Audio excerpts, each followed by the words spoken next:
Assalamualaikum warahmatullahi wabarakatuh. Bapak dan Ibu sekalian, ada 3 tipikal manusia dalam menghadapi Al-Quran.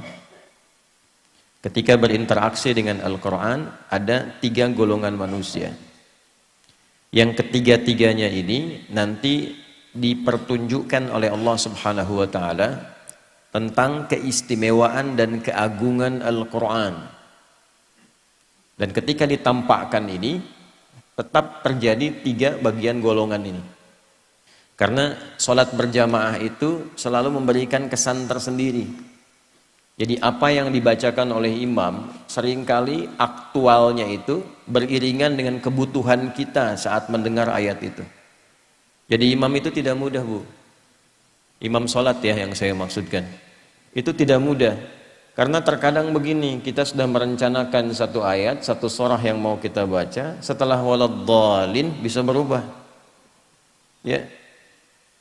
Karena nengok kadang ke jamaah dulu, lihat begitu kita mau mulai, siap-siapnya fusilat, tapi wajah jamaah itu pada ikhlas-ikhlas. Akhirnya surat Al-Ikhlas gitu. Ya. Nah, aktualisasinya saya ingin tunjukkan keistimewaannya dulu. Baru nanti masuk ke detailnya. Lalu kenapa nanti ada hadis Nabi yang menguatkan itu dan men-challenge kita termasuk pada golongan yang utama. Ya.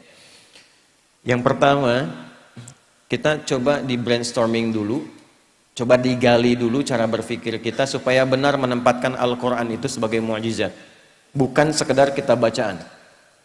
Ini bedanya nanti dengan bacaan-bacaan biasa dan juga dengan kitab-kitab suci sebelumnya. Ingat, ada yang hanya sekedar wahyu memberikan penguatan tauhid, ada yang menjadi kurikulum hidup. Nah, Al-Quran ini bukan sekedar wahyu yang mengkonfirmasi keimanan kita, tapi di saat yang bersamaan menjadi kurikulum kehidupan kita sampai kita menghadap Allah Subhanahu wa Ta'ala. Itu ada di Quran surah kedua Al-Baqarah di ayat ke-185. Saking istimewa dan tingginya dipilihkan di malam terbaik, di hari terbaik, di bulan terbaik, oleh malaikat terbaik, kepada Rasul terbaik. Malamnya saking pentingnya, suasana di malam itu dinaikkan semua jenis kebaikan, sehingga amal soleh pun naik lebih dari 1000 bulan pahalanya. Itu nanti ada di Quran surah ke-97. Inna anzalnahu fi lailatul qadr. Tuh, kenapa pakai lailah tidak pakai lail? Kalau lail itu hanya menunjuk waktu, di waktu malam. Anda mau tahajud, ambil sebagian waktu malam. Quran surah 17 ayat 79.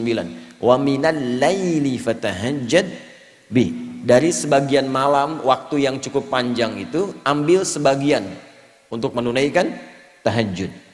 Jadi lail, layali, lela, lili, ya, lala itu malam. Ibu lili, ibu malam-malam. Kalau pakai ta, lailah, berarti ada yang istimewa di malam itu. Karena itu begitu detil diksi Al-Quran itu, ayatnya ketika menampilkan inna anzalnahu fi lailatul qadr. Berarti ada yang istimewa di malam itu. Ya, saking istimewanya, malamnya berubah suasananya, berubah nilai pahalanya. Wa ma adraka ma lailatul qadr. Lailatul qadri khairum min alfi syahr. Bukan 1000 bulan ya, lebih dari 1000 bulan. Nanti bergantung kadar keikhlasan. Kalau yang berhitung 1000 bulan ya dikasihnya 1000 bulan. Ya, kalau tidak pernah berhitung, Allah berikan pahala tanpa hitungan. Harinya ketika turun itu Jumu'ah, menjadi sayyidul ayyam. Bulannya Ramadan, syahrul Ramadan alladzi unzila fihil Quran. Malaikatnya ketika menerima Al-Quran langsung berubah jadi sayyidul malaikah. Ya, Jibril, Ruhul Amin. Nabi ketika menerima itu menjadi sayyidul anbiya'i wal mursalin. Tidak ada yang menerima Al-Quran dalam suasana apapun kecuali berubah jadi istimewa. Rasulnya jadi istimewa, malamnya istimewa. Tadi Al-Qadar, malamnya diberkahi. Nanti surahnya Ad-Dukhan, surah ke-44 itu ya. Ya, inna anzalnahu fi lailatin mubarakah. Anda bayangkan. Kemudian turun di Mekah. Nah, ini yang mau saya tunjukkan keistimewaannya. Mekah itu jangan dibayangkan saat ini. yang ramai, maju, banyak hotelnya dan sebagainya. Ini saya ilustrasikan ya Bu. Pak, ini kanan, ini di kiri ini. Ini tisu biarkan saja. Ini lembah. Ya, ini lembahnya nih. Lembah ini kalau kita membaca dari segi sejarah, peta-peta masa lalu, itu tidak akan pernah keluar dari keterangan Al-Quran. Biwadin ghairi dhi zara'in inda baitikal muharram. Tanahnya tandus, batuannya pekat, tumbuhan jarang tumbuh. Terisolasi keadaannya. Di situ ada yang mulia. Kalaulah tidak ada kemuliaan, al-bait, baitullah, kalau nggak ada Ka'bah ini selesai. Diliputi oleh padang pasir, Sahara yang luas. Ini diapit oleh dua kekuatan besar. Di sini ada Romawi dengan imperiumnya, ya. Saking dahsyatnya Romawi, kalau Bapak Ibu nanti ada sempat waktu mengunjungi, itu terbentang Mediterania, ada laut besar Mediterania dari Italia ke Libya, Tunisia sampai ke Turki itu sampai sekarang arsitektur bangunannya peninggalan Romawi masih ada. Saya pernah cukup lama di Tripoli di Libya. Saya kunjungi daerah namanya Leptis Magna. Itu sampai sekarang kolosiumnya, beberapa bangunannya, pondasinya masih ada sampai sekarang untuk menunjukkan betapa dahsyatnya kekuatan Romawi masa itu. Punya peradaban, punya kekuatan. Samping kirinya Persia, Pak. Punya kekaisaran. Ini kan Al-Manar, ya, sifatnya kan manarah. Manarah itu apa? Menara. Menara itu apa? Itu dulu puncak salah satu nilai spiritual tertinggi Persia. Karena ketika mereka mau menyembah, menempatkan api di atas menara. Nanti di era Islam, ketika Islam masuk ke Persia, digantilah, tempatnya tidak dirubah, fungsi tempatnya dirubah. Diganti sebagai tempat azan, untuk menunjukkan bahwa setiap tempat penyembahan itu diarahkan kemudian kepada Allah Subhanahu wa Ta'ala. Singkatnya, di sini ada Romawi, di sini ada Persia. Dua kekuatan besar. Pertanyaan saya, kenapa Qur'annya turunnya di tempat titik yang tadi disebutkan, yang tandus, yang peradaban belum muncul, yang penduduknya sebagian besar pada masa itu banyak yang berbuat kriminal, pemabuk banyak. Ini sering saya informasikan, pemabuk zaman itu yang pemula itu 5 kali sehari, Ustaz. Yang pemula loh. Bayangkan yang profesional itu. Kalau ada pencuri, pembegal, itu nggak nanggung, sekampung begal semua. Gifar itu kan kampung begal. Gifar itu kampung begal. Tokohnya Jundub bin Junadah. Jundub bin Junadah itu pemimpin para begal di kampung begal. Ya, nanti kelak masuk Islam, memperkenalkan diri, saya dari kampung begal dulunya. Maka ditambah al di depannya, ujungnya i, Al-Ghifari. Ya, jadi kalau ada yang namanya Al-Ghifari, kampung begal gitu loh. Ya, tapi nanti ada nilainya, belum selesai, baru setengah, jangan pulang dulu. Belum selesai. Kalau ada zina, zinanya hatam, semua jenis zina dikerjakan. Anda bayangkan tuh. Ya, membunuh itu sudah biasa. Tokoh-tokohnya dikenang sepanjang zaman itu. Kenang sepanjang zaman. Itu landscape-nya itu begitu. Ya, keadaan masyarakatnya demikian. Nah, Quran itu kenapa nggak turun di Romawi? Kenapa tidak turun di Persia? Kok turunnya di tempat itu yang terlihatnya tidak ideal? Maka Allah ingin menunjukkan keistimewaan Al-Quran dan keagungan dia, yang bisa merubah tempat yang paling nadir dengan maksiat menjadi khairu ummah. Orangnya berubah jadi orang terbaik di zamannya, tempatnya berubah jadi paling makmur yang melintasi zaman. Dan untuk menutup klaim di kemudian hari, pantas Islam pernah maju turunnya di Romawi. Untuk menghilangkan klaim di kesempatan yang lain, pantas Islam itu hebat turunnya di Persia. Tapi ketika diturunkan di tempat yang paling rendah, belum ada peradaban, belum ada kemajuan, maka Allah ingin membungkam siapapun yang menyangkal keistimewaan Al-Quran. Dibuktikan di setiap zaman, Quran diturunkan di titik yang paling rendah di muka bumi, masyarakatnya paling kontroversial, maksiatnya paling banyak, bisa dirubah oleh Quran dengan satu kilatan yang luar biasa, menjadi manusia terbaik yang dikenang sepanjang zaman. Ya. Dan itu dulu orang berubah itu dengan ayat-ayat pendek, Pak, Bu. Ibu kenal Bilal bin Rabah? Ayo, kenal di mana tuh? Atau ya. Bilal itu kan hafalnya baru Al-Ikhlas coba. Tapi kekuatan Al-Ikhlas itu bisa menajamkan hatinya, pikirannya, dan memberi kekuatan pada fisiknya. Diseret oleh tuannya ke tanah lapang yang luas, dalam suasana panas yang tidak biasa. Saya ilustrasikan ya, panas di kita ini masih ada uapnya. Jadi kalau panas kita keluar keringat. Di Timur Tengah itu uapnya tipis, kalau betul-betul panas bisa hilang uap. Kalau hilang uap bukan keringat, itu langsung berubah jadi hitam.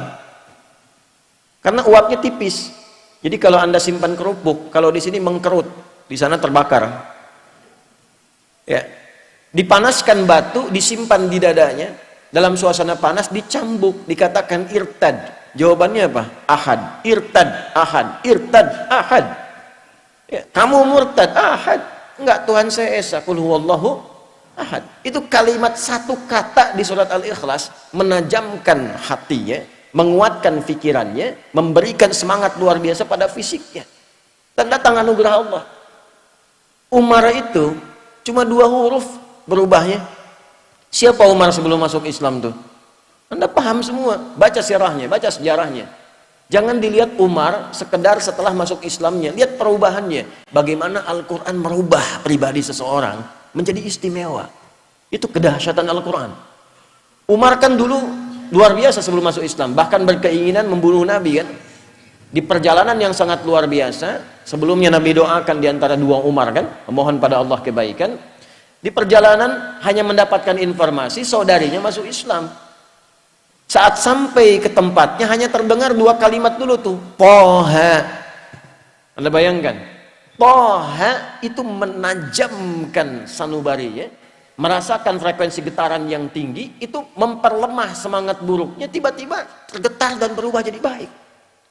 Cuman dengan Toha jadi mulia. Anda sudah Al-Kahfi, sudah Yasin, sudah Baqarahan tuh, belum bisa berubah juga. Nah ini faktornya apa?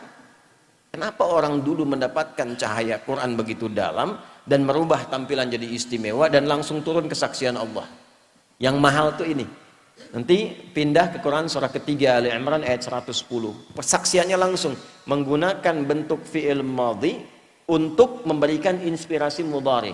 Kuntum khaira ummatin ukhrijat linnasi ta'muruna bil ma'ruf wa tanhauna 'anil munkar wa tu'minuna billah. Ini mahal kalimatnya. Ya, kalian itu benar-benar umat terbaik yang pernah terlahir dan berkehidupan di muka bumi. Jadi teladan. Nah, bagaimana mereka menjadi umat terbaik itu? Ketika mengambil spirit dari Al-Quran dan menerapkan kurikulum yang ada di Al-Quran pada kehidupannya. Jadi Al-Quran itu saking istimewanya bukan sekedar bacaan Pak Ibu. Membaca itu adalah membuka pintu untuk mengetahui isinya. Anda bagaimana bisa tahu ada informasi di majalah, di internet, Anda akses setiap hari itu kalau nggak bisa baca. Jadi baca itu hanya instrumen, hanya alat supaya mengetahui kabar. Setelah tahu, kan kita memberikan pandangan kan? Ya, memberikan sikap. Lalu kita bersikap tuh. Oh, tahu hari ini ada pelantikan presiden baru misalnya. Baca tuh. Lalu kita berdoa, kan itu kan sunnah ya. Pas kita berdoa, semoga Allah berikan kebaikan, Allah berikan bimbingan, berikan kemakmuran pada negeri ini, berikan hidayah. Itu yang ditampilkan. Kan itu hadisnya begitu. Ya kan? Khiyaru a'immatikum di hadis Muslim, man tuhibbunahu wa yuhibbunakum. Kalau Anda menginginkan sosok yang terbaik, Anda mendoakannya supaya ada getaran pada jiwanya, nanti tertanam ya iringan doa itu pada dirinya untuk berbuat kebaikan. Itu kan respon. Dari mana tahu bisa begitu? Karena baca. Nah, Al-Quran itu nanti ada 3 level. Level bacaan, level pemahaman, level pengamalan. Saat membaca itu untuk tahu isinya, untuk dipahami. Makanya kalimat pertamanya ikra. Ikra itu belum menuntut paham dari qiraah. Ya, ketika ada qiraati, ada ikra dan turunannya, kan kita tidak diminta memahami. Di mana-mana orang baca pertama kali itu untuk bisa baca, tidak dituntut paham. Itu hukum standar. Coba lihat di TK itu, TK Aisyah di sini. Ya, begitu mulai baca kan demikian. Ini Bapak Budi, ini Budi, ini Ibu Budi, ya, ini anak Budi. Kan nggak pernah ditanya siapa itu Budi. Tinggal di mana Budi? Kan tidak begitu. Iqra juga sama. A fata a fa fata fa lam doma lu apa lu, gitu kan? Kan gitu aja. Ya. Aba kharaja wa dakhala, kan begitu aja. Kan tidak pernah ditanya apa pemaknaannya untuk bisa baca. Setelah itu memahami, maka pindah ke tilawah. Saya ulangi, pindah ke tilawah. Tilawah itu Bapak Ibu sekalian bukan sekedar baca, tapi membaca, memahami apa yang dibaca. Setelah periode Nabi diisi dengan wahyu, setelah itu dialihkan tahapnya dari qiraah ke tilawah. Ketika ada praktek ibadah dan muamalah, langsung berubah jadi tilawah, bukan qiraah lagi.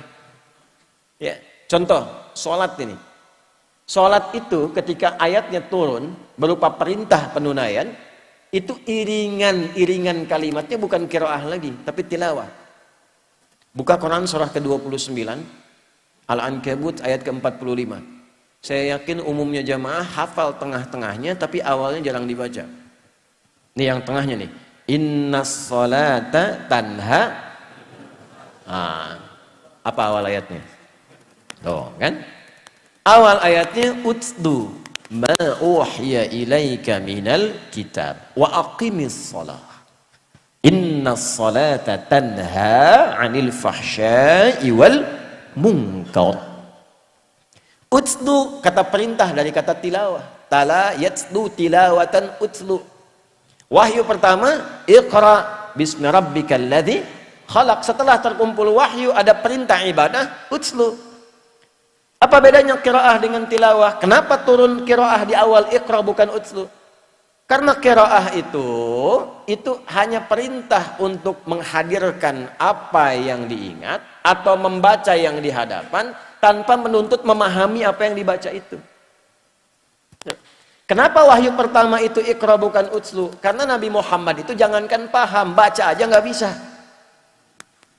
Gitu. Salah kalau tilawah di awal utslu, itu menunjukkan ada bacaan. Makanya Nabi mengatakan iqra ma'ana biqari. Saya nggak bisa baca, saya nggak punya hafalan, saya nggak pernah sekolah, saya nggak punya guru. Kenapa dibuat Nabi itu oleh Allah ditetapkan ummi? Untuk menunjukkan Qur'annya orisinil bersumber dari Allah. Litakidi ummiyati Muhammad sallallahu alaihi wasallam, untuk menguatkan Nabi itu seorang ummi, untuk menunjukkan pada semesta bahwa Al-Qur'an itu orisinil firman Allah, tidak ada campur tangan Nabi Muhammad di dalamnya. Sehingga lepas dari sifat-sifat karya manusia. Ya, lepas. Jadi nggak benar kalau ada orang mengatakan Al-Quran itu produk budaya, ya, ada karya manusia di dalamnya. Nggak bisa dibuktikan, makanya di-challenge balik oleh Quran. Semua sifatnya beda, karena bukan makhluk, kalamullah. Ya, coba contoh begini ya, contoh aja, sederhana aja nih ya, sederhana nih. Semua bacaan karya manusia, sebagus apapun, itu akan ada sifat manusiawi di dalamnya. Contohnya interaksi yang panjang membuat kita bosan. Anda ada buku bacaan bagus sebagus apapun, Anda baca sekali bagus, 2 kali senang, 3 kali bosan, sudah tahu isinya. Ya kan? Coba lihat Quran. Sehari, ibu baca Quran sehari berapa kali? Sekali? Sekali. 2 kali? Sekali aja. Berarti ibu sholat subuhnya 1 rakaat, yang lain nggak sholat. Kita baca Quran tuh minimal 17 kali sehari. Nggak pakai enggak. Al-Fatihah itu Al-Quran bukan? Al-Quran. Al-Fatihah itu Al-Quran, ummul kitab, intisari Al-Quran. 17 kali kita baca. Kalau Anda baca cuma 16 kali, berarti subuhnya cuma 1 rakaat. 17 kali, tapi kan nggak pernah ada orang bosan baca Al-Fatihah. Ada orang mengadu, memohon pada Allah, ya Allah, kalau bisa ganti jangan Fatihah, bosan. Nggak ada. Nggak ada orang pusing, tidak ada orang bosan. Itu keluar dari sifat-sifat kemanusiaan. Ini menunjukkan mukjizat. Yang kedua, karena interaksi dengan mukjizat itu bagian dari ibadah, maka setan terlibat. Kalau bukan ibadah, setannya nggak terlibat, paling sedikit. Anda baca Al-Quran ya, bukan Al-Quran. Ya, baca Quran itu begini bisa 1 jam. internetan nggak sadar 1 jam 2 jam baca berita, ya kan? Indonesia menang lawan Cina, menang lawan Cina, menang lawan Cina, menangis kan? Kalah 2-1, ya kan?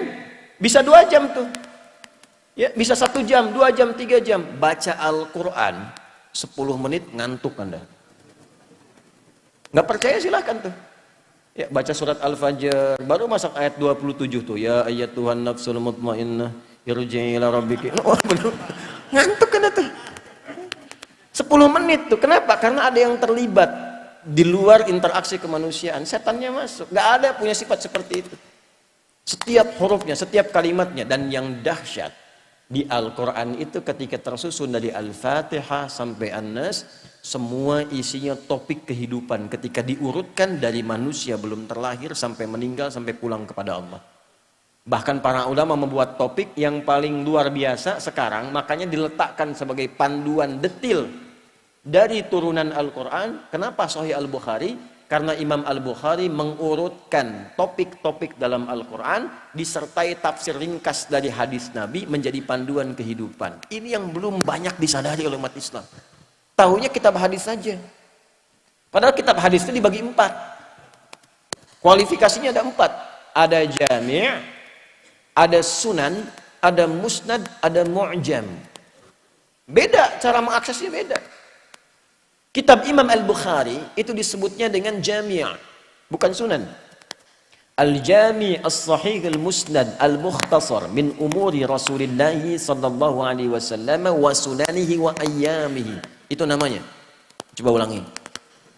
Nah, karena terlampau panjang kita singkat jadi Sahih Al-Bukhari. Asalnya kitab Jami'. Jami' itu kitab hadis yang disusun berdasarkan tema-tema kehidupan secara umum. Makanya dimulai dengan kitab Bad'ul Wahyi, legalitas seorang nabi. Setelah itu kitabul iman, cara menguatkan iman. Setelah itu kitabul ilmi, cara mendapatkan pengetahuan. Ada berapa? Beliau menyusun 97 topik tentang kehidupan. Jadi kalau Anda ingin belajar tentang tema kehidupan yang petunjuknya tersambung sampai ke Nabi dan dipraktekkan dalam keseharian Nabi jadi jalan hidup, wa sunanihi wa ayyamihi, baca kitab saya. Itu kata Imam Bukhari itu. Diurut. Itu bukan cuma hadis di dalamnya. Topik ilmu, ayatnya apa, subtopiknya apa, ada subtopiknya. Dari mulai cara mencari ilmu, cara menghafal, menjaga hafalan, sampai mencari hari yang sesuai untuk belajar.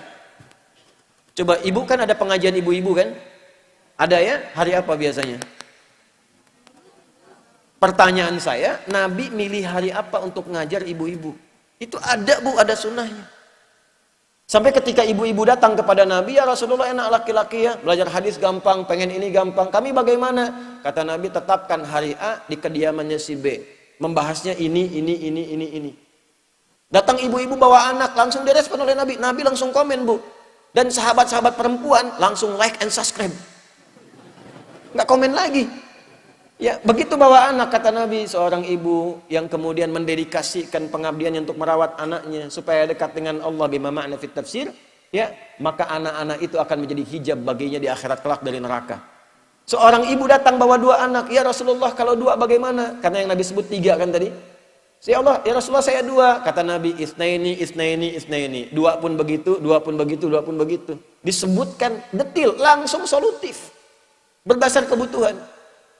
Nah ini yang jarang kita tampilkan sekarang. Jadi kalau ngaji Al-Bukhari itu, kalau Anda ingin bahas tahu dari awal sampai akhir boleh. Tapi kalau ingin efektif, keluarkan apa profesi Anda, kegiatannya apa, nanti keluarkan topiknya.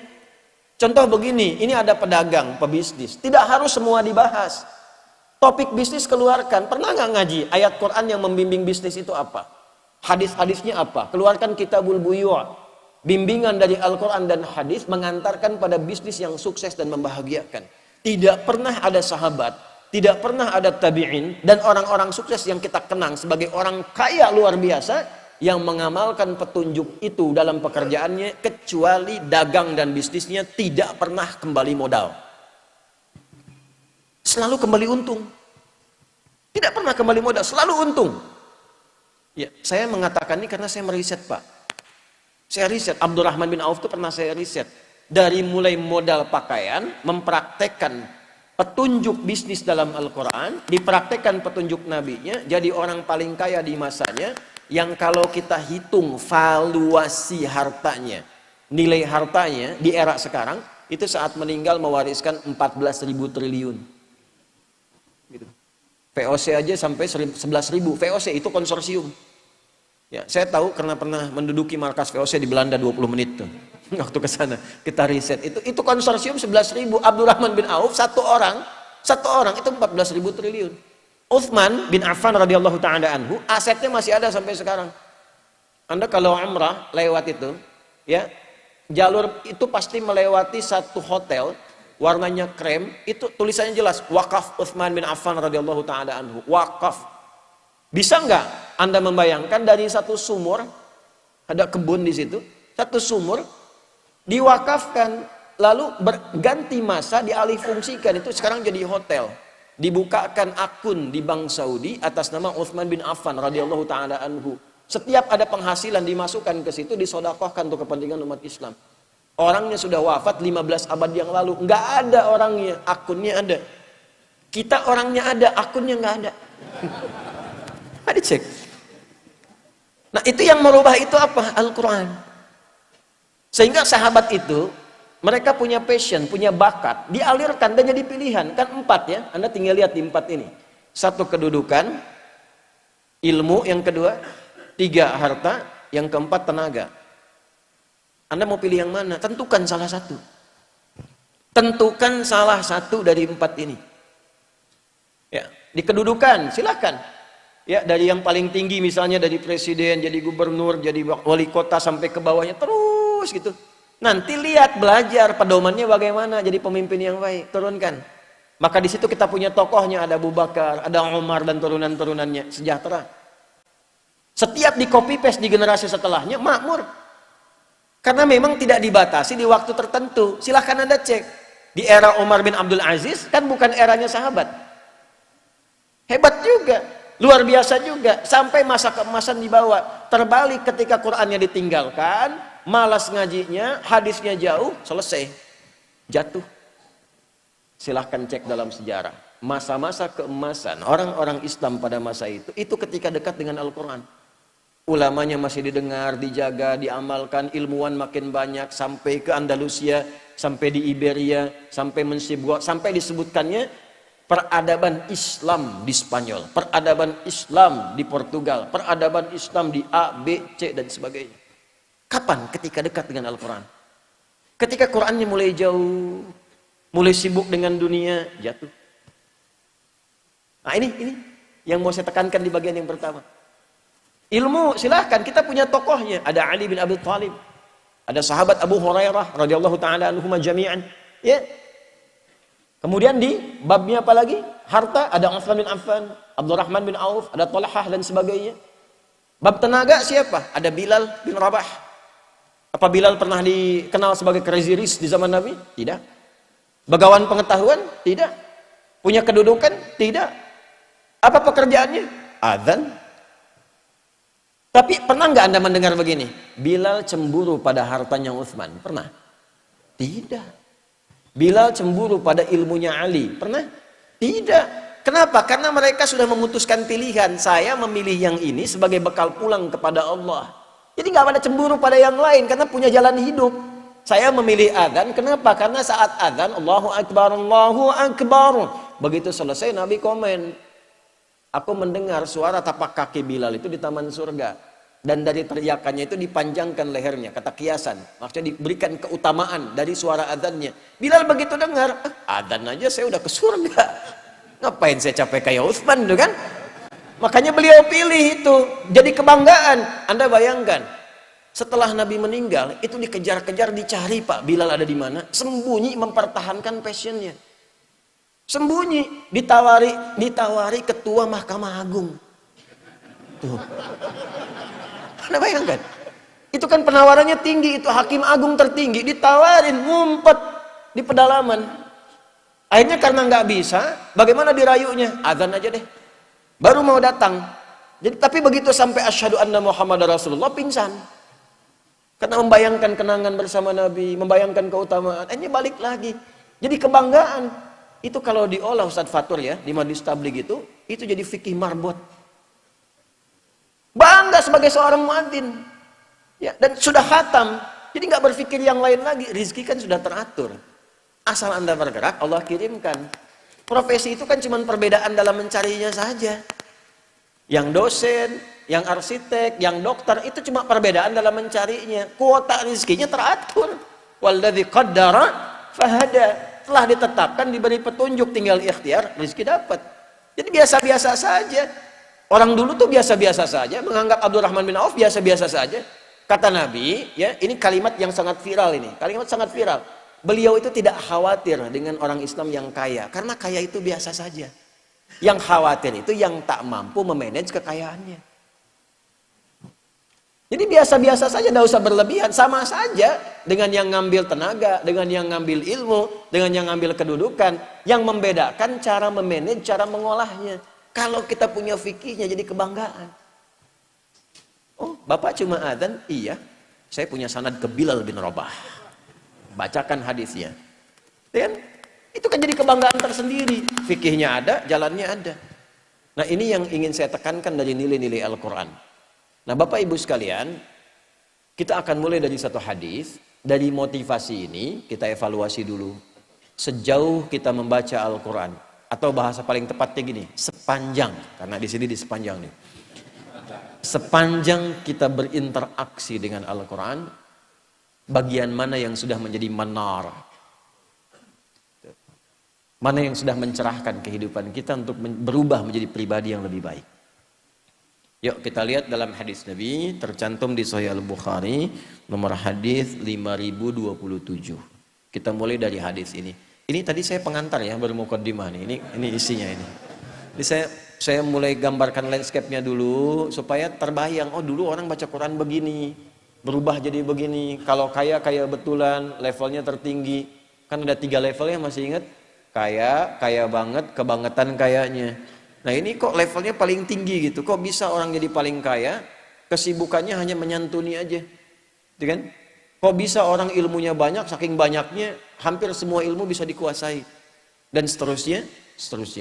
Maka kita mulai dulu dari Al-Bukhari nomor hadis 5027, 5027. Kita mulai dari sanad dulu pelan-pelan, supaya kita bisa tahu bagaimana cara ulama memahami hadis, memaknai dan mengamalkannya. Saya senang kalau di hadis itu ada sanadnya baru ke matan. Ya, jadi nanti kita bisa belajar, oh kenapa si fulan? Ini nanti turunannya di kitab Musnad. Ya. Al-Bukhari menerima hadis ini dari seorang bernama Hajjaj bin Minhal. Karena Imam Al-Bukhari tidak ketemu dengan Nabi SAW. Menerima dari Hajjaj bin Minhal. Hajjaj bin Minhal menerima dari Syu'bah. Syu'bah menerima dari Alqamah bin Marthad. Alqamah bin Marthad menerima dari Sa'ad bin Ubaidah. Sa'ad bin Ubaidah menerima dari Abu Abdurrahman As-Sulami. Saya highlight ini. Abu Abdurrahman As-Sulami menerima dari Uthman bin Affan radhiyallahu taala anhu. Ada riwayatnya dari Ali bin Abi Thalib radhiyallahu taala anhu. Berarti jalurnya agak banyak dari Nabi sallallahu alaihi wasallam. Beliau bersabda, qala Rasulullah sallallahu alaihi wasallam, khairukum man ta'allama al-Qur'ana wa 'allama. Baik. Rawahul Bukhari. Bapak Ibu, hadis itu disebut hadis secara umum kalau memiliki 2 unsur. Unsur ini seperti sayap burung. Satu sayap bermasalah, dia nggak bisa terbang. Satu bagian dari 2 unsur di hadis bermasalah, kualitasnya menurun. Bahkan bisa menjadi masalah untuk tidak diamalkan. Pertama disebut sanad namanya. Apa namanya? Sanad. Transmisi orang-orang yang meriwayatkan hadis ini dicari sampai kepada Nabi sumber pertamanya. Itu keunggulan dalam Islam. Dari mana dapatnya? Si fulan sampai ke Nabi. Dan itu pun ada 5 syarat lagi, nggak boleh sembarangan. Kalau sembarangan setiap orang bisa klaim. Ya. Syaratnya 5. Mattasala isnaduhu binaqlil 'adl dhabiti 'anil 'adl dhabiti min ghairi syudzudin wala 'illatin qadihatin. Harus tersambung. Orangnya mesti adil kualifikasinya, mesti dhabit. Ya, adil itu nanti timbangan pengetahuan dan kebijaksanaan. Yang kedua dhabit, hafalannya kuat. Kuat itu nanti tidak berubah. Berubah titik jadi koma, jadi muttarib hadisnya. Turun kualitas, bisa jadi hasan. Cuman titik koma. Ingatannya mesti konsisten. Ya, mesti konsisten ingatannya. Nah, kemudian setelah itu terus sampai tidak boleh ada aib pada orangnya. Dicek dulu. Kalau misalnya suka ngarang-ngarang gitu kan, itu nanti hadisnya bisa ditolak. Karena sulit dibedakan mana karangan, mana hadis. Nanti ada 3M. Ya, mungkar, matruk, dan maudhu'. Ini secara singkat saja dulu. Tentang hadis dhaif jiddan, hasan, munqati' misalnya, mu'dal dan sebagainya, itu masalah sanad. Jadi kalau Anda dengar hadisnya dhaif, itu berarti sanadnya yang bermasalah. Kenapa harus dicek orangnya? Supaya tidak ada fitnah pada isi hadisnya. Pantas orangnya begini, yang meriwayatkannya saja tukang mabok misalnya. Gitu ya. Makanya dicek dari awal, kualifikasi orang yang mesti benar, terhormat karena yang disampaikan dari sosok yang paling terhormat, yaitu Nabi Muhammad sallallahu alaihi wasallam. Yang kedua, ini hikmahnya, supaya kita belajar cara bagaimana orang ini menerima hadis. Seperti apa perjuangannya, bagaimana merubah hidupnya. Jadi kalau Bapak Ibu ingin meneladani sesuai dengan profesi dan aspeknya, tinggal ambil orang itu. Kitabnya namanya Musnad, Bu. Yang paling populer Musnad Imam Ahmad. Contoh, Anda pengen punya anak pintar yang hebat ilmu, ahli Quran, belajar dari Ibnu Abbas. Ibnu Abbas itu bagaimana cara belajarnya? Maka bisa dilacak dari hadisnya, 2000 hadis. Cek Musnad Ahmad, gimana perjalanan hidupnya. Sampai jadi mufti di usia 13 tahun.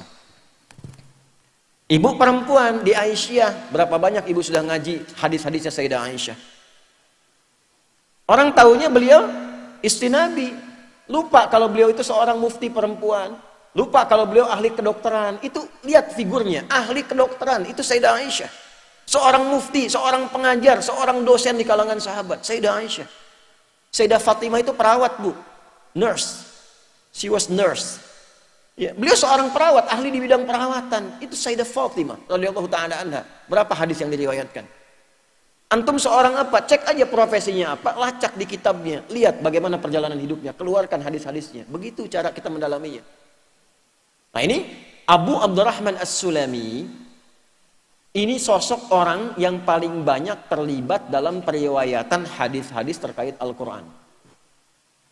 Jadi kalau ada yang mau ngaji, mau menghafal Quran dan sebagainya, ini contoh paling ideal, tersambung dari tabi'in, itu Abu Abdurrahman As-Sulami. Perhatikan komentarnya. Akhadtul Qur'ana an aqwamin. Saya itu kalau belajar Quran, saya belajar dari sekelompok orang-orang dari kalangan sahabat. Bukan 1-2 guru. Ini menunjukkan satu, Al-Quran butuh guru. Nggak bisa sembarangan. Baca saja butuh guru, apalagi paham. Baca butuh guru. Karena Al-Quran itu unik. Ada yang dibaca biasa tiba-tiba jadi Bismillahirrahmanirrahim. Ya. Kemudian ada yang biasa alaihi jadi alaihu, alaihullah. Ya. Hurufnya sama, harakatnya bisa beda. Alif lam mim dengan alam. Kalau kita nggak tahu harakat, gimana cara bedakannya?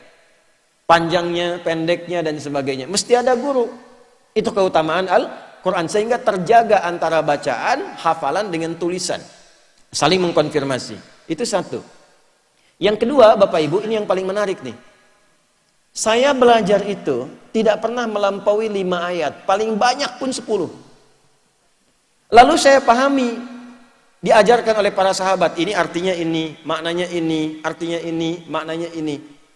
Maka kami belajar Al-Quran dengan bacaan, ilmu dan amalnya sekaligus. Manhajnya. Nanti standar perubahannya apa? Disebutkan dalam hadisnya, baru kita masuk ke hadis. Jadi yang pertama kalau pengen ngaji dari bacaan mesti ada guru. Ya, makanya dulu itu dikodifikasikan oleh para ulama, dihimpun jadi tajwid namanya. Tahsin belum ada dulu. Adanya tajwid. Karena kalau sudah tajwid itu tidak mengharuskan ada tahsin. Ya. Awas catat kalimatnya. Apa tajwid definisinya? Ada kitab namanya Hidayatul Mustafid fi Ilmi Tajwid. Itu kecil tipis tapi maknanya dalam. At-tajwidu lughatan al-isyanu bil jayyidi wastilahan ilmun yu'rafu bihi haqqahu wa mustahaqqahu min as-sifati wal mududi wa ghairi dzalika katarqiqi wa tafhimi wa nahwihima. Ma ghayatu ilmi tajwidi ghayatuhu bulughun nihayati fi itqani lafdil qur'ani alamatul luqiyya minal hadratin nabawiyyati afsahiyyati wa qila ghayatuhu sawnul lisani anil khata'i fi ada'i kitabillahi ta'ala. Paham? Tidak. Tajwid itu singkatnya menghadirkan bacaan Al-Quran dengan baik dan benar sesuai hukumnya seperti diajarkan Nabi. Jadi kalau mengajar Anda guru Quran, ajarkan yang baik dan benar. Kalau sudah baik dan benar, bacaannya bagus, ya sudah tahsin. Kenapa ditahsin? Karena diajarkannya tidak baik dan benar atau kurang baik dan benar. Nih, saya kasih rahasia. Kan setiap tempat kemarin ada satu rahasia ya. Di Sidoarjo rahasia, kan? Surabaya kemarin Al-Badar rahasia. Di sini saya kasih rahasia antara kita saja nih. Shh. Quran itu kalau dibacanya benar, itu Anda sekaligus belajar tajwid untuk memudahkan bacaan berikutnya. Ibu 20 ayat saja benar, itu kesananya akan mudah bacanya. Sampai ayat 72 benar, tinggal gharib muskilah, tinggal alaihu, tinggal tahu tempatnya aja. Yang lainnya semua akan benar. Tapi kalau Anda nggak sabar, pelan-pelan itu Anda akan dikoreksi 6.236 ayat, 30 juz. Jadi kalau dapat guru yang bagus, ketat dari awal, bersyukurlah pada Allah karena dia memudahkan Anda. Cuman 20 ayat dulu aja, setelahnya kesananya gampang. Ini saya ambil contoh ya. Saya langsung ke Al-Baqarah saja untuk memudahkan. Ayat 2 aja ya. Kan alif lam mim mewakili makharijul huruf dari bawah ini. Ya, adnal halaq, di sini ada a dengan h, a nggak ada sekatnya. Kemudian terus sampai dengan kelam, ke lidah sampai ke bibir mim. Baik ya? Perhatikan. Dza, alif lam mim. Dzalikal kitabul la raiba fihi hudal lil muttaqin. Saya tanya Bu sebentar, antara dza dengan da, dza dengan da, paling susah mana? Hah? Dza atau da? Dza. Dza atau da? Da. Baik, perhatikan baik-baik. Itu dua digabungkan. Da itu paling mudah karena tinggal meledakkan, ledakan dari dalam. Qunbulah, dikeluarkan dari dalam, keluar. Da, da, da, da. Jadi nahannya di sini, makanya disebut qalqalah. Ada 5, qaf, ta, ba, jim, dal. Ya kan? Da. Tapi dza tahan dulu sedikit dengan gigitan ini, gigi awal belajarnya, lidahnya gigit sedikit. Da. Ya, nanti pulang dari sini Pak, da. Dari mana Pak? Da. Ya, yang mau saya katakan bukan itu. Setelah Anda lancar da dan bisa bedakan dengan da, dzalika da huda, dzalikal kitabu la raiba fi huda. Setelah bisa bedakan da dengan da, dipindahkan da ke dzi. Ayat 3-nya dzi, alladzina, dzalikal kitab. Ayat 3-nya alladzina yu'minuna bil ghaib. Ya, Anda sudah lancar da dengan dzi, dzi sering tertukar dengan za. Kan 3 itu tuh sering bertemu tuh, da kemudian za dengan za. Ya, setelah lancar za, dzi pindah ke za. Za. Maka disatukan alladzina yu'minuna bil ghaibi wa yuqimunas salata wa mimma razaq, za muncul. Setelah tahu za ketemu zi. Ayat 4. Walladzina yu'minuna bima zi. Za jadi zi, za dzi za zi. Itu dilatih kita, dzi zazi zazi dzi zazi ziza. Lancar lisan kita. Kalau sudah lancar ke situ, kesananya gampang. Idza zulzilatil ardu zilzalaha. Karena sudah dilatih di awal, kesananya benar semua. Tapi kalau dibaik-baikin, dimudah-mudahin kesananya dari izazul jadi ijajul. Akhirnya dijilat-jilat. Kan jadi salah bacaan tuh. Ya? Paham sampai sini enggak? Jadi kalau kita teruskan bacaannya dengan benar, kesananya gampang. Sampai nanti ketemu antara tha dengan sa, ketemu semua. Ya. Qala innahu yaqulu innaha baqaratun la dhalulu tuthirul arda wa la tasqil hartha musallamatun la syiyata fiha. Kalau udah sampai ayat itu ketemu semua huruf, kesananya lancar. Nah itulah tajwid. Nah, ini tingkat pertama bacaan. Jadi kalau ketemu guru yang ketat, bersyukurlah pada Allah. Dikirimkan untuk memudahkan kita, bukan menyulitkan kita. Saya dulu ngaji Pak, sampai kemudian ngaji riwayat itu. Saya dulu di Pasar Selasa di Tripoli, itu jaraknya lumayan. Pakai taksi datang, saya masih mendingan dapat 5 ayat Al-Baqarah di awal setoran. Ada teman yang kadang-kadang beberapa gitu cerita kisah, baru ta'awudz, a'udzu Iqra ya bunai, a'udzu billahi minasyaitonir rajim. Dzu. Baik. Hasbuk ati bukra. Sudah ya, datang lagi besok. Anda nih dari sepanjang ngaji ke Tuban misalnya, ibu nih, a'udzu billahi minasyaitonir rajim. Bu, dzu, gigit sedikit, dzu, cukup ya Bu, besok kesini lagi. Ibu datang lagi nggak?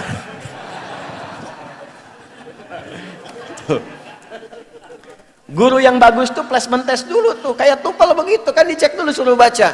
Ternyata ketika baca satu ayat itu sudah bisa menganalisis kelemahannya apa saja di lisannya. Besoknya datang dijelaskan, dibimbing satu-satu. Itu yang melakukan itu dulu namanya Imam Nafi'. Punya 2 murid hebat namanya Qalun dan Warsh dari Madinah. Bu, kalau orang Madinah itu ganteng tidak? Ganteng, putih tidak? Masya Allah, rambutnya lurus, hidungnya mancung, Masya Allah. Yang ini tinggi, kulitnya hitam, keriting rambutnya, kemudian ya mohon maaf telinganya agak kurang mendengar dengan baik. Imam Nafi' itu, tapi disebutnya Nafi' al-Madani dari Madinah. Kalau Quran sudah masuk pada diri seseorang, merubah segalanya, nggak ada semua timbangan fisik. Beliau itu keunggulannya satu, bisa melihat kesalahan orang dari gerakan bibirnya saja. Imam Nafi' al-Madani. Yang kedua, setiap beliau bicara keluar harum dari mulutnya. Keluar, tercium bau aroma harum dari mulutnya. Saking dahsyat Quran dalam dirinya. Biasanya orang kan meninggal dulu baru harumnya tiba. Ini hidupnya sudah dengan Quran. Itu ketika bicara keluar bau wangi. Anda kalau ngaji riwayat tuh tahu tuh tentang Imam Nafi'. Punya 2 murid nanti Qalun dengan Warsh. Itu kalau sudah ngelihat muridnya baca, walaupun telinganya kurang mendengar dengan baik, cuma melihat tahu gerakan dari gerakan bibirnya. Nah itu cara baca. Setelah benar bacanya, pindah ke tilawah. Nah cara memahaminya ini yang mau saya katakan. Qala Rasulullah sallallahu alaihi wasallam, ini poinnya. Saya cuma punya waktu sampai jam 6 ya. Supaya kita maksimalkan dengan baik. Terserah kalau Anda mau sampai zuhur silahkan. Saya jam 6 pamit. Khairukum man ta'allamal Qur'ana wa 'allama. Rawahul Bukhari. Khairukum, standar 1. Kalau Anda ingin mengecek berhasilnya tidak bacaan dan kajian Al-Quran, standarnya ini. Awas, hati-hati. Hati-hati, sekali lagi ya, saya ingatkan nih. Khairukum, yang terbaik di antara kalian. Jadi keistimewaan Quran itu bisa merubah dan mengangkat kita dari tidak baik menjadi yang terbaik. Lihat kalimatnya, dari belum baik menjadi yang terbaik. Kalaupun sudah baik, dinaikkan levelnya kepada yang terbaik. Maaf, khair itu baiknya bagaimana? Karena nanti ada 6 kebaikan di Al-Quran. 1 thayyib, 2 khair, 3 ma'ruf, 4 ihsan, 5 salih, 6 birrun. 6 itu. 1 apa? Thayyib. Thayyib itu asalnya kebaikan fisik. Fisiknya sehat, fisiknya bagus. Makanya hubungannya selalu dengan makanan. Thayyib pertama di Quran surah kedua ayat 168. Ya ayyuhan nasu kulu mimma fil ardi halalan thayyibah. Bahasa singkatnya, hai semua manusia, silahkan konsumsi makanan, cari kerja supaya bisa makan dengan cara yang halal dan yang membaikkan untuk fisik, yang menyehatkan. Silahkan makan yang menyehatkan. 1 kalimat, 1 ayat ini dipakai, sehat tubuh kita. 1 ayat ini aja. Silahkan hobi apapun asal menyehatkan tubuh. Jangan konsumsi yang tidak menyehatkan. Nah ini thayyib. Jadi kalau nanya orang Arab, kaifa halak ya akhi? Dijawab, alhamdulillah thayyib. Tayyib itu artinya apa? Fisik saya baik nih, sehat. Tapi ada orang fisiknya sehat, fisiknya baik, belum tentu dia punya sifat yang baik. Kan? Belum tentu punya sifat yang baik. Kan ada dulu tuh namanya Tayyib. Fisiknya sehat, bagus, tapi kan 2 kali puasa, 2 kali lebaran nggak pulang-pulang dia. Nggak tahu apa masalahnya itu. Nah, ada orang fisik bagus, pakai jas, pakai dasi, tapi kok pencuri juga, penipu juga, tidak punya sifat baik. Ketika kebaikan fisik diisi dengan kebaikan sifat, maka berubah katanya dari thayyib menjadi khair. Jadi apa? Nah, Al-Quran itu bisa memberikan sinar pada diri kita, sehingga mengaktifkan sifat-sifat baik dalam diri kita. Kalau orang semua sifatnya sudah baik, jujur, sabar, rendah hati, itu sifat. Kalau sifat ini dikumpulkan seluruhnya menjadi takwa namanya. Ya, secara singkatnya itu takwa itu akumulasi, gabungan dari semua sifat baik. Kenapa setiap ada ibadah selalu bersanding dengan takwa? Karena ibadah itu menjadi stimulan, ya, untuk mengangkat semua sifat itu supaya keluar jadi baik. Barusan sholat kan? Apa ukuran keberhasilannya? Kalau pahala tergantung keikhlasan. Keberhasilan tampak dunianya itu dari kebaikan kita setelah sholat. Inna sholata tanha 'anil fahsya wal munkar. Ukurannya itu. Nah, Quran ini harus merubah kita untuk menampilkan sifat-sifat baik yang nanti sifat ini diteruskan ke semua bagian tubuh kita. Jadi kalau masuk ke mata, mata lihat yang baik. Kalau masuk ke lisan, bicara yang baik. Kalau masuk ke telinga, dengar yang baik. Sampai ke ujung kaki. Quran itu begitu. Nanti dari sifat jadi sikap. Ketika sifat menjadi sikap, itulah ma'ruf. Makanya kebaikan itu diajak, kebaikan yang diperintahkan disebut ma'ruf. Ketika mengajak pakai khair, ketika diperintahkan pakai ma'ruf. Wal takum minkum ummatu yad'una ilal khair wa ya'muruna bil. Kenapa ya'muru pakai ma'ruf? Karena nggak mungkin kita perintahkan orang kalau kita nggak pernah contohkan. Ayo ke masjid jamaah, kata bapaknya. Tapi bapaknya nggak pernah ke masjid. Anaknya bilang, bapak juga tidak. Abah juga belum berangkat. Karena itu menggunakan ma'ruf. Tak mungkin ada ma'ruf kalau tidak ada khair. Nah, Quran itu paling minimal, itu merubah pemiliknya untuk menampilkan sifat-sifat baik dalam dirinya. Itu semua standar. Mau Anda baca, mau Anda mengkaji, mau Anda menghafal. Kalau tidak merubah menampilkan sifat baik, maka standarnya itu belum tercapai. Anda silahkan hafal Quran 30 juz. Tapi kalau tidak merubah Anda jadi lebih baik, Anda gagal. Cuma lelah dalam menghafal. Qurannya cuma nyampe sini nih. Di lisan. Belum nyampe sini. Dari mana taunya? Ya, dari Quran sendiri. Surah berapa? Surah 35, Fatir. Ayat berapa? 32. Apa bunyinya? Coba cek paling kiri sebelah atas tuh. Thumma awrathnal kitaba alladhina istafaina min ibadina. Faminhum zalimun li nafsi. Wa minhum muqtasid. Wa minhum sabiqun bil khairati biiznillah. Dzalika huwal fadlul kabir. Ini yang paling dahsyat tuh yang terakhir nih, fadlul kabir. Anugerah Allah itu. Apa itu? Sabiqum bil khairat. Jadi kalau orang ngaji itu setelah mengaji berubah sifatnya, terbawa kebaikannya dan dia ingin menampakkan itu dalam kehidupannya, cepat berubah menjadi lebih baik. Tapi jangan lupa ada orang, ini dari Quran sendiri, dia menghafal, dia baca, tapi setelah itu menjadi zalim. Karena salah cara belajarnya. Apa itu zalim? Menempatkan sesuatu bukan pada tempatnya. Wad'u kulli syai'in laisa fi mahalli. Ini apa? Gelas. Apa fungsi gelas? Menampung air untuk diminum. Ada gayung di kamar mandi, menampung air untuk mandi. Ada orang mandi pakai gelas, minum pakai gayung. Itu orang zalim. Karena menempatkan sesuatu bukan pada tempatnya. Qul huwallahu ahad, Allahus samad, lam yalid walam yakul lahu. Dia khatam itu di lisannya tapi nggak nyampe ke hatinya, maka dia bisa mengatakan semua agama sama, menuju pada Tuhan yang sama, cuma caranya beda-beda. Zalimul li nafsi. Quran tidak merubah dia menjadi lebih baik. Hafal ayat, la yaskhar qaumin qaum, jangan saling mencela. Hafal ayatnya, khatam dibacakan, tapi setelah kajian mencela, saling tuduh, saling menjelekkan. Untuk apa? Quran mana yang dibaca? Bagaimana cara bacanya? Dulu orang belajar Quran dari mencela jadi mencinta, dari memukul jadi merangkul. Ayatnya jelas, tampil. Ini kan jadi masalah dan bisa menjadikan Quran sebagai peluru untuk menyerang orang lain. Quran mana yang dibaca? Apa pertanggungjawabannya di hadapan Allah Subhanahu wa taala? Ini terjadi. Dan itu diisyaratkan baik dalam Al-Quran dalam hadis. Ada pertengahan, level tengah, paket hemat namanya. Wa minhum muqtasid. Muqtasid itu baru mencoba memperbaiki. Ciri khasnya biasanya paket hemat ini mojok-mojok, nempel ke dinding, di tiang-tiang, baru ngulang-ngulang gitu. Ya, Mas jadi imam ya? Saya nanti saja yang lain dulu gitu kan. Nah, ini paket hemat. Baru untuk pribadinya. Bagus, baru tengah-tengah. Tapi yang paling bagus bagaimana? Ketika dia mencoba memahami menjadi lebih baik. Kalau ada sesuatu yang kurang jelas, dia perjelas. Kalaupun tidak baik, dia tinggalkan. Dia jaga lisannya. Sehingga dia tidak berpotensi mengurangi pahalanya dengan perbuatan buruk yang kemudian terjadi. Baca Qur'annya, dapat pahala dengan keikhlasan. Setelah itu mencela, hilang bacaannya, hilang pahalanya, ditransfer kepada yang dicelanya.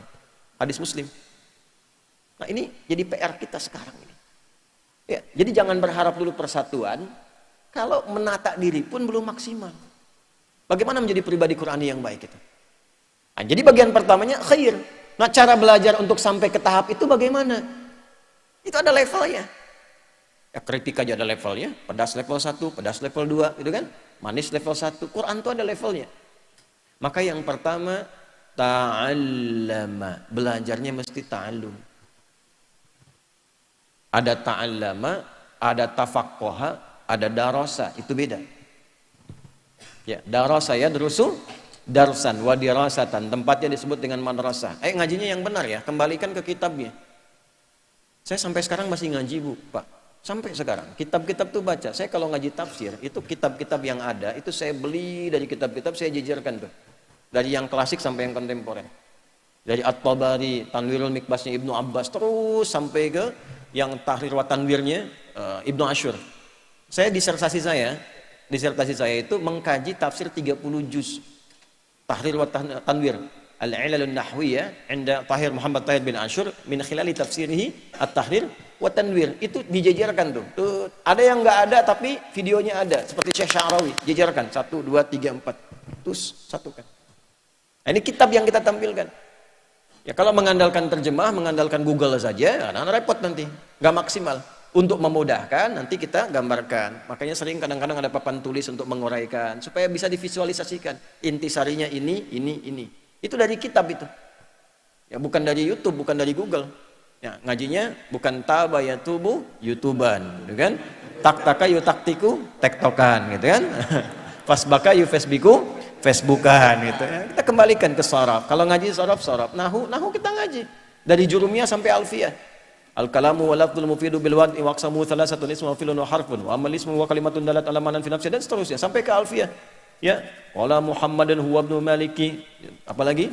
Wala Muhammadun huwa ibnu Maliki, Ahmadu Rabbillah khaira maliki, musalliyan ala nabiyil Mustafa wa alihil mustakmilina syarafa, wa asta'inu Allah fi alfiyya maqasidun nahwi biha mahwiyatu qaribul aqsa bilafdin mujazi wa tabsutul badda biwa'din munjazi wa taqtadi ridan bi ghairi sukhti fa'iqatan alfiyya tabni mu'ti wa bisabkun haizun tafdila mustawjibun tana'iyal jamila wallahu yaqdi bihi batin wa firali wa lahu fi darajatin akhirah. Masuk kalamuna lafdhun mufidun kasdakim wasmun wa fi'lun thumma harfunil kalim wahiduhu kalimatun wal qawlu am wa kilmatun biha kalamun qad yu'am bil jarri wat tanwini wan nida wa al wa musnadin lil ismi tamyizun hasal, sampai terakhir 1002 bait. Itu tesis saya di S2.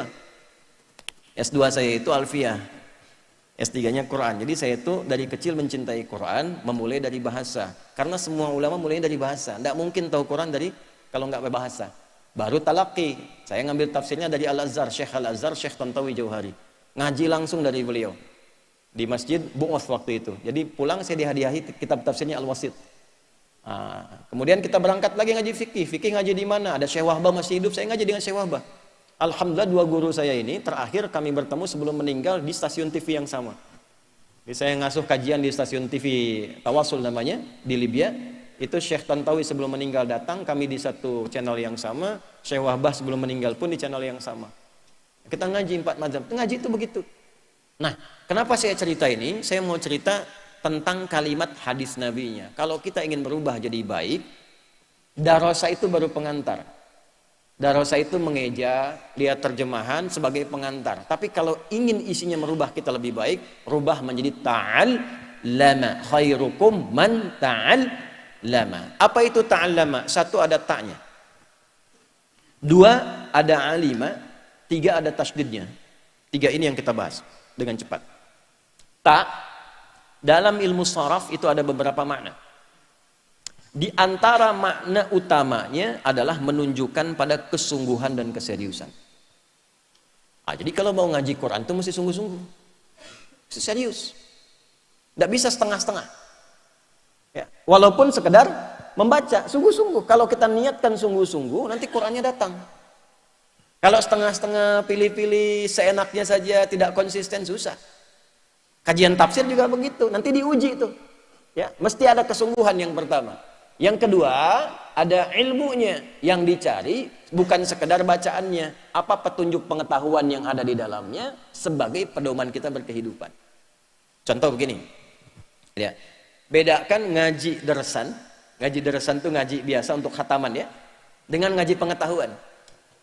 Ngaji derasan itu fungsinya menenangkan hati. Salah satunya. Jadi kalau sedang gelisah bu, sedang ada masalah pak, salah satu solusinya ambil wudhu, buka mushaf, minimal hati akan tenang. Dan yang lebih dahsyat, kadang yang dibuka itu ayatnya sesuai dengan apa yang kita alami. Itu yang luar biasa dari Quran ya, itu yang luar biasa tuh. Kalau nggak percaya silakan ambil wudhu, buka mushaf, buka aja, baca. Saat dibaca itu tiba-tiba air mata mengalir, tenang aja. Walaupun solusi belum datang, tapi hatinya tenang. Nah, jiwa yang tenang itu melahirkan pikiran yang cemerlang. Catat, bikin status tuh. Ya, kalau sudah tenang itu muncul solusi pelan-pelan. Itu Quran tuh fungsinya begitu, memberikan ketenangan. Ala bidzikrillahi tatmainnul qulub. Quran surah 13 ayat 28. Nah, Quran itu disebut zikir di Quran. Jadi kalau kita sedang baca Quran, sedang berzikir. Dari mana ayatnya? Quran surah 15. Ayat berapa? 9. Inna nahnu nazzalna dzikra. Apalagi penghafal. Penghafal itu 4 kali zikir. 4 kali zikir. Dibandingkan dengan yang baca, penghafal itu punya 4 keistimewaan, 4 kemuliaan, 4 kali lipat zikirnya. Karena penghafal Quran disebutkan sebagai yang sedang berzikir 4 kali di Quran surah 54, ayat 17, ayat 22, ayat 32, ayat 40. Walaqad yassarnal Qur'ana lidzikri fahal mim muddakir. Makanya penghafal Quran yang benar, kalau menghafalnya bagus, naik mobil hafal, mengulang murojaah, jalan murojaah, itu pribadinya semakin tenang. Kata para ulama, kalau orang hafal Quran, ciri khasnya pertama jadi lembut. Kalau hafal hadis, punya hujah yang kuat. Kalau dia paham fikih, dia punya konstruksi logika yang matang. Jadi kalau dia sudah Qurannya bagus, hadisnya bagus, fikihnya, usul fikihnya bagus, nah itu bagus. Cara berfikirnya bagus, logikanya bagus, hujahnya kuat, dan akhlaknya utama. Itu kata Imam Nawawi punya 4 keistimewaan. Di kitab At-Tibyan namanya. Wala yata'allamu illa mimman kamulat ahliyatuhu. Wa dhaharat diyanatuhu wa tahaqqaqat ma'rifatuhu washtaharat siyanatuhu. Kalau Anda cari guru yang baik, 4 kualifikasi, pakar di bidangnya. Yang kedua, taat agamanya. Yang ketiga, punya ma'rifat pada Allah yang baik sehingga kenal siapa dirinya. Tidak berkata kecuali yang diridhai oleh Allah, tidak mengeluarkan fatwa yang tidak disukai oleh Allah. Yang keempat, akhlaknya mulia, pantas ditiru. Nah, ini bagian yang awal nih. Tak ada kesungguhan di dalamnya. Alima. Nah, kalau tadi darasa itu hanya menenangkan hati, tambahan untuk khatam, menambah pahala. 1 hurufnya berapa? Itu ibu kalau ngitung. Kalau pakai ilmu arud, di bahasa itu ada 4 ilmu terapan, Bu. 1, nahwu. Kedua, sharaf. Ketiga, balaghah. Balaghah bagi 3 lagi, ya. Ma'ani, bayan, badi'. Yang keempat, arud. Arud itu bukan hanya ilmu untuk menyusun syair. Tapi saat yang bersamaan kita bisa membedakan mana syair, mana Quran, mana hitungan pahalanya. Itu. Sampai di situ karena saya belajar tuh, saya nulis kitab di ilmu arud. Ya, saya nulis kitab di ilmu arud. Ya. Ini cukup menarik. Misal gini, di arud itu ada 16 rumus. Ini maaf ya, kita urutkan dulu. Ada tawil misalnya. Tawilun lahu dunal bukhuri fadailu fa'ulun mafa'ilun fa'ulun mafa'ilu kifanab min dzikra habibin wa manzili bisaqtili wa baina dakhuli fahawmali. Ada rajas, mustaf'ilun mustaf'ilun mustaf'ilun mustaf'ilun mustaf'ilun mustaf'ilun sautu safiril bulbuli hayyaja qalbi thamili alma'u wa zahru ma'a ma zahri lahdul muqali anta ya sayyidali wa sayyidi wa maulali fakam tayammuni ghazailun uqayqali qataftuhu min wajzatin min fini hadzal rajuli faqala la la la la faqad ghada muharwili wal walad wali wali ya wailali faqultu la tuwal wili wa bayyinul lu'lu ali qalat lahu hina kadza in radid bil muqali kahatan ka kailali tabtabuli. Coba ulang tuh ya. Madid ini yang paling populer. Mufa'alatun fa'ilatun tala'al badru alaina min thaniyatil wada'. Itu asalnya iramanya irama syair. Irama syair. Nah, yang mau saya katakan gini, kenapa ini saya tampilkan? Bukan ingin menunjukkan saya hafal, bukan. Sebagus-bagusnya irama syair nggak bisa dipakai baca Quran. Langgamnya nggak bisa dipakai karena Quran itu khas. Pakai irama tajwid.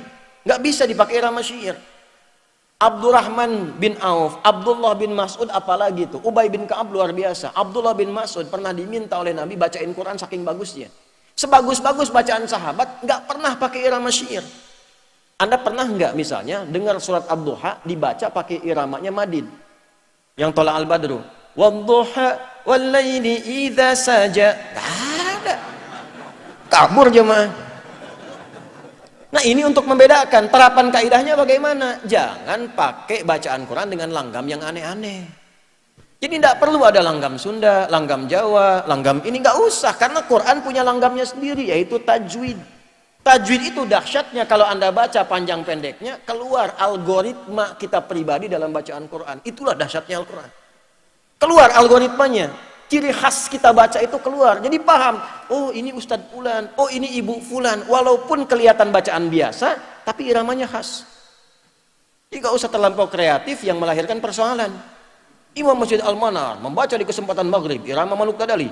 Iyyaka na'budu wa iyyaka nasta'in. Bubar jemaah. Itu pahamnya tuh begitu.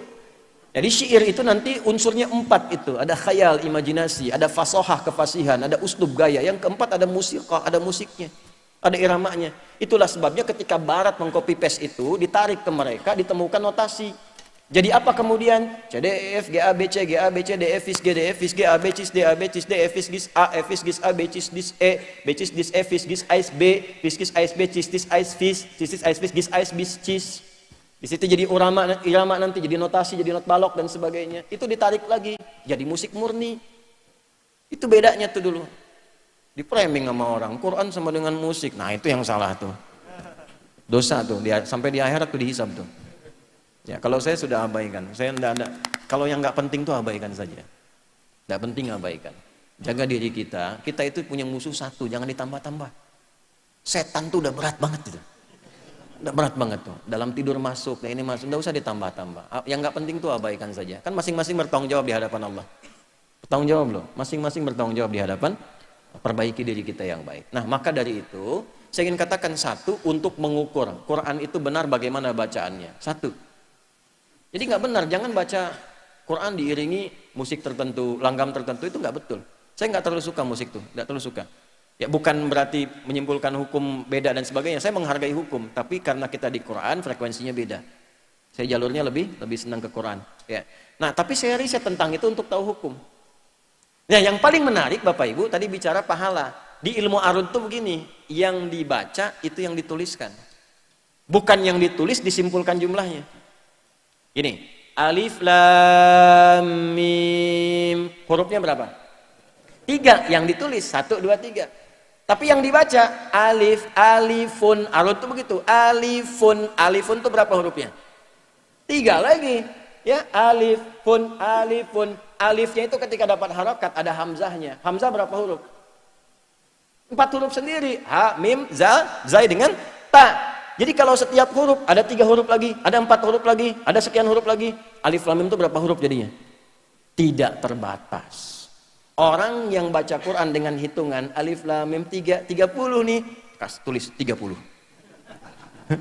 Tapi orang yang tidak pernah menghitung diberikan pahala tanpa hitungan.